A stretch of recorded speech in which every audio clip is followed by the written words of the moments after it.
국민의힘 윤석열 대선 후보 선거대책위원회 누구를 앞세울 것이냐, 어떻게 구성할 것이냐 이런 문제 두고서 계속 진통을 겪고 있는 모습입니다.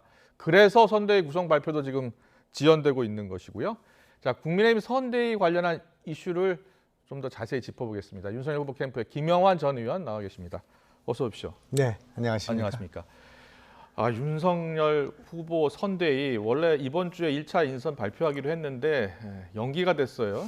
네. 가장 큰 이유가 지금 우리 기자가 설명했듯이 윤석열 후보 측과 그리고 이준석 대표와 김종인 전 위원장 간의 이견이 좀 있다. 이렇게 네. 지금 전해주고 있는데 맞습니까? 이견이 있는 것 같습니다. 뭐 구체적인 정보가 있는 건 아닌데 언론의 보도를 보면 그런 것 같습니다. 그러나 전반적으로 큰 틀이 유지가 되고 있다 이렇게 보고 있고요. 우선 제일 중요한 것은 이제 사무총장이 권성동 의원으로 결정된 거죠. 그러니까 이제 당과 캠프가 하나로 연결되는 지점이 사무총장인데 그게 당무 우선권이라는 것 때문에 언제나 후보가 이 지금 그 선거 기간 동안에는 당 대표보다 우위에 서서 당을 이제 관할하는 그 당무 우선권의 입장에 서서 그동안 이견이 있었지만 이준석 대표하고 대화를 통해서 이제 그 사무총장 임명했고요. 그렇습니다. 그다음에 이제 제일 큰 가닥은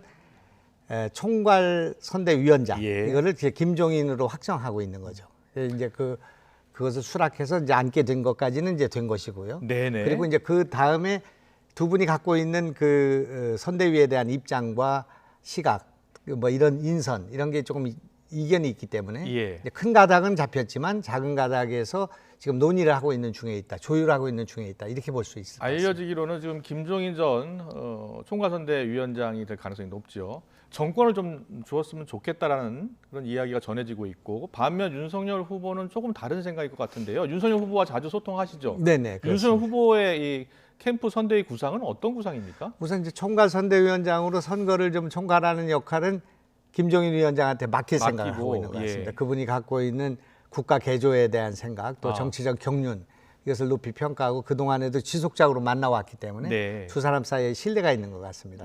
다만 지금 그 전국을 막 돌지 않았습니까? 또 이제 경선을 막 끝내고 오지 않았습니까? 이제 그렇기 때문에 선거 캠프가 하나 큰 뭉치가 있고요. 또 하나는 이 선거 과정에서 이게 국민의힘만 갖고는 안 되겠구나.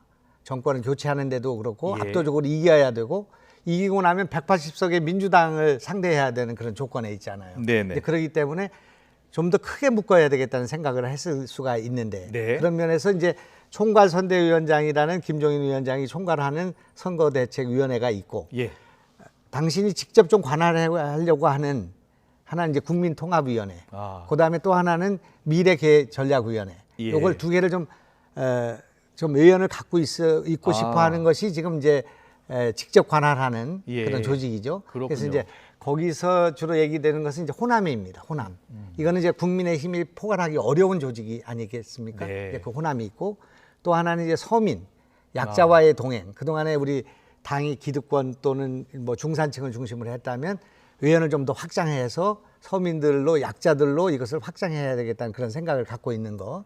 그다음에 또 이 20, 30대를 포함한 청년들에 대한 새로운 의원 확장들이 조금 더 기존의 당의 조직 내지는 김종인 위원장이 하고 있는 그런 일과는 좀 별동대 같은 조직을 갖고 있고 그런 생각을 하신 것 같습니다. 이제 그래서 김병준 위원장과 김한길 의원을 거기에다 이제 선임을 하려고 생각했는데 그 문제에 관해서 두 분께서 좀 이제 조율이 지금 안 돼 있는 상황이기 때문에 좀 미쳐진 거 있다 볼 수 있습니다. 알겠습니다. 잠시만요. 지금 뭐 속보가 들어와서 속보를 좀 정리하고 다시 계속 이어나가겠습니다. 더불어민주당 대선 후보 이재명 후보가요. 지금 SNS에 글을 올렸는데 전국민 재난지원금 고집하지 않겠다 이렇게 이야기를 했네요. 여야 합의가 가능한 것부터 즉시 시행을 하자라는 제안을 한 것 같습니다. 다시 한번 전해드리겠습니다. 이재명 후보는 그동안 전국민 재난지원금 추가로 지급하자라고 계속 이야기를 해왔죠. 그리고 당정에 협조를 요청했고요. 그런데 지금 SNS에 전국민 재난지원금 고집하지 않겠다. 그러니까 기존 입장을 지금 선회한 것으로 지금 보이는데요. 잠시 뒤에 좀 더 자세한 소식이 들어오면 더 전해드리겠습니다. 민주당과 이재명 지사의 위기감, 예. 또 이대로 밀리다가는 정말 후보도 지키기 어렵다는 생각, 또 대선이 해볼 만한 선거가 아니라 할 수 없는 선거로 갈 수 있다는 위기감이 예. 발로인 것 같습니다. 그렇군요. 그래서 이제 열린민주당과의 통합도 오늘 발빠르게 결정했고, 또 특검을 그동안 이제 반대하지 않았습니까? 실질적으로 미진하면 특검하겠다 이런 거에서 전제를 떼고 특검을 좀 전격적으로 받아들이는 그런 태도를 보인 거. 그렇군요. 그다음에 재난지원금이 이게 국가재정법에 의거해서 이것이 지금 문제가 있는데 네. 이것이 지금 당정과도 갈등을 빚을 수가 있고 국민들에게도 좀 설득력이 약한 부분이었는데 이런 걸 털어내는 그런 노력. 이런 면에서 굉장히 발빠른 변신을 하고 있는 것 같습니다. 그렇군요. 보통 이제 선거 격언으로 방심하면 분열하고 그리고 위감을 느꼈을 때 함께 힘을 합친다고 하는데 지금 민주당 같은 경우에는 지금 위감을 좀 느끼고 있고 전격적으로 지금 여러 가지 입장들이 지금 나오고 있는 것 같습니다. 계속해서 선대위 얘기 좀 더 할게요. 네네. 예. 그래서요 국민의힘 선대위 김한길 전 대표 영입 또 김병준 전 위원장 영입 되는 겁니까? 어떻게 되는 겁니까? 그게 아마 우리 윤석열 후보의 그 오랜 뭔가 소신이라고 할까 뭔가 구상인데 네네. 이거를 김종인 위원장에게 설득하는 과정이 지금 진행되고 있는 거기 때문에 그러니까 이번 주 안에는 발표할 것이다라고 했잖아요. 네네. 1차 인선입니다만. 근데 그 설득이 어려운가 봐요. 그 이제 김종인 위원장도 지금 아마 어제 그저께 사이에 느닷없이 지금 이제 김한길 또 김병준 이런 이름이 튀어나왔기 때문에 그런 문제에 대해서 좀 생각할 겨를이 필요할 거라고 생각하고요. 김종인 전 비대위원장이 기자들과 만나서 이름만 내건다고 국민통합된 적 있느냐 이렇게 이야기하고 있거든요. 그 말씀은 이제 부분적으로는 맞는 말씀이라고 생각합니다. 뭐 조직만 만든다고 해서 또 무슨 김한길을 거기다 앉힌다고 해서 그게 국민통합되겠냐. 그동안 실효가 없지 않았냐. 박근혜 대통령 때 한광욱 대표가 국민통합위원회를 했거든요. 그 이야기도 했죠. 그것이 된 것이 뭐가 있느냐 이런 말씀을 하시는데 그러나 이제 우리 정치를 처음 시작하고 있는 윤석열 후보의 입장에서 보면 국민 통합을 위한 노력 또 의지 이걸 표출하는 방법이 필요하지 않겠습니까? 그렇군요. 특히 이제 호남을 뭐 고립시키거나 포기하고 갈 수가 있습니다. 영남을 중심으로 해서. 이제 그러나 그렇게 해가지고는 국민 통합도 어렵고 나중에 집권한다고 하더라도 국정 운영이 어렵다고 생각을 하고 있고 그런 면에서 지난번에 5.18 사과 문제도 있었습니다만은 굉장히 전향적인 적극적인 생각을 하는 것 같습니다. 우리 그 윤석열 후보가 사석에서 하신 말씀을 제가 건너서 들어보면 선거 때 호남에 가서 살아야겠다. 뭐 그 산다는 얘기가 뭐 늘 있다는 얘기는 아니지만 그만큼 호남을 중시하고 그렇게 되지 않으면 국민 통합이 이루어지지 않고 그렇게 되면 정권을 잡는다고 하더라도 굉장히 취약한 정부가 될 수 있다는 생각을 하고 있는 거거든요. 그러나 우리 이제 김한길 저도 마찬가지입니다만 민주당을 쭉 한 거 아니겠습니까 우리가. 그러니까 호남과 민주당을 쭉 해왔던 또 이제 진보라고 할까 중도라고 할까 이런 세력을 대표하는 사람들인데 이게 바로 김종인이 하고 있는 국민의힘의 선대위에서 포괄하기 어려운 불편한 그런 사람들이기 때문에 이분들을 이렇게 국민통합위원회로 만드는 것은 저는 아주 좋은 차관이라고 생각하고 개인적으로.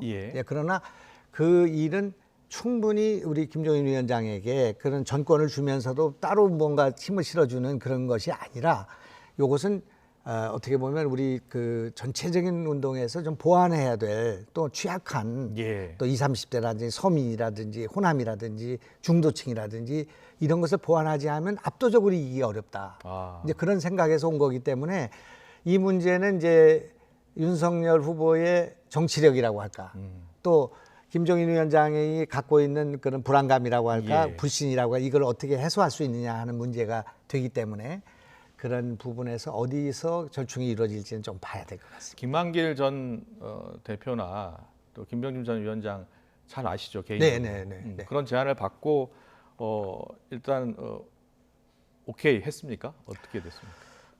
제가 어제 아침에 이제 두 분이 그 신문에 났기 때문에 다 통화를 했는데 제가 받은 인상은 김한길 그 전 대표는 조금 그 적극적인 네. 그런 의사를 받을 수 있는 가능성 같은 걸 좀 봤고요. 아, 그렇군요. 아주 뭐 예. 그런 유보적인 입장이었습니다만 예, 그런 게 예. 있었고 김병준 위원장은 조금 좀 뭐라 할까 아직 마음의 결정이 안 돼 있는 듯한 그런 그렇군요. 인상을 받았습니다. 예. 지금 이제 좀 설명을 드리자면 네네.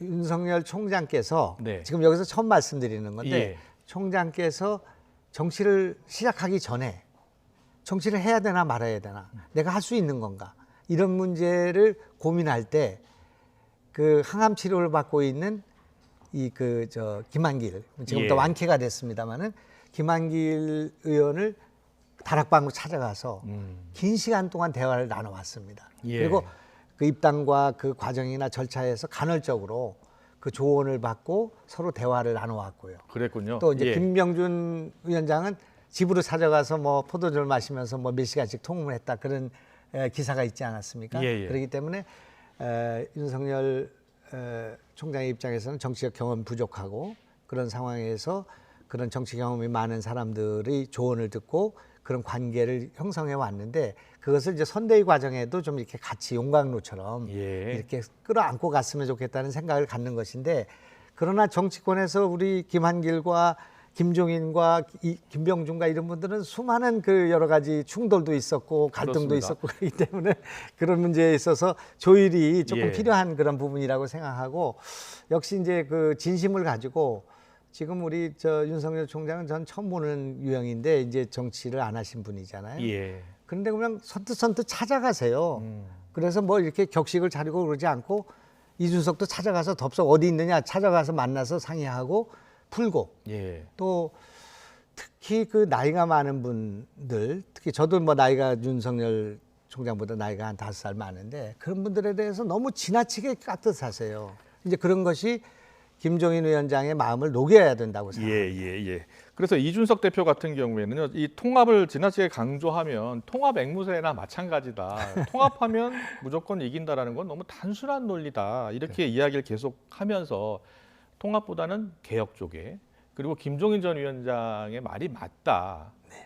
통합위원장 이름만 있으면 뭐하냐 이런 생각이더라고요. 그래서 네. 이준석 대표도 설득을 해야 되는 거 아니겠습니까? 그렇죠. 이준석 대표는 지금 이제 총괄 선대위원장으로 김종인 박사를 예. 추천했고요. 그거를 또 윤석열 후보가 받았고 그리고 또 지나칠 정도로 이준석 대표의 역량이라고 할까 그런 기반이라고 할까 이런 것들을 중시하셔요. 지금 예. 우리 윤석열 대표가 그 지지자들은 막 불을 끄는 사람이 많거든요. 예. 이제 그렇지만 역시 이제 통합과 개혁이라는 것이 지나놓고 보니까 하나였어요. 통합과 개혁이 지나고 나니까 하나다. 예. 통합하지 않고는 개혁할 수 없고요. 개혁하지 않고는 통합이 되지 않습니다. 그렇기 예. 때문에 이준석 대표의 말씀도 옳지만 그것이 다 옳은 것은 아니고 역시 이제 크게 우리가 이를테면 개혁한다고 하면서 호남을 떨어뜨린다든지 예. 개혁하면서 소외된 사람을 만약에 양극화로 떨어뜨린다든지 이렇게 예. 되면 그거는 개혁이라고 볼 수 없지 않겠습니까? 네. 그래서 개혁과 통합은 하나다. 그렇게 알겠습니다. 생각합니다. 마지막으로요. 다음 주 중반에 이제 1차 인선 발표한다고 하는데 어떻게 정리가 될 것 같습니까? 제가 생각할 때는 아무래도 이제 김종인 위원장이 갖고 있는 문제 의식을 소화하되 예. 그러나 윤석열 총장이 지금 갖고 있는 판단대로 가지 않겠나 이렇게 생각합니다. 그렇군요. 그러나 예. 이제 왜냐하면 이 두 분은 지금 다 정권 교체라는 목적이 같기 때문에 네네. 다른 길이 없습니다 지금. 네. 그리고 절대로 우리 김종인 위원장이나 이준석 대표를 내치거나 거기에 갈등을 빚어서 우리 표가 급한 예. 또 당선이 급한 윤석열에게 아무 도움이 되지 않는 거기 때문에 조율이 될 거로 지금 저는 보고 있습니다. 알겠습니다. 긍정적인 그러면 생각합니다. 김병준 전 위원장이나 김한길 전 대표 다 선대위에 합류하는 것으로. 그것까지는 제가 모르겠습니다. 그거는 이제 예. 어떻게 조정될지 모르겠습니다만은 어떻든 이제 지금은 선거 전이기 때문에 네. 후보를 중시해야 한다. 예. 이렇게 생각합니다. 알겠습니다. 네. 김영환 전 의원 모시고 국민의힘 선대위 지금 어디까지 진행이 됐고 다음 주 전망까지 들어봤습니다. 잘 들었습니다. 고맙습니다. 네, 고맙습니다.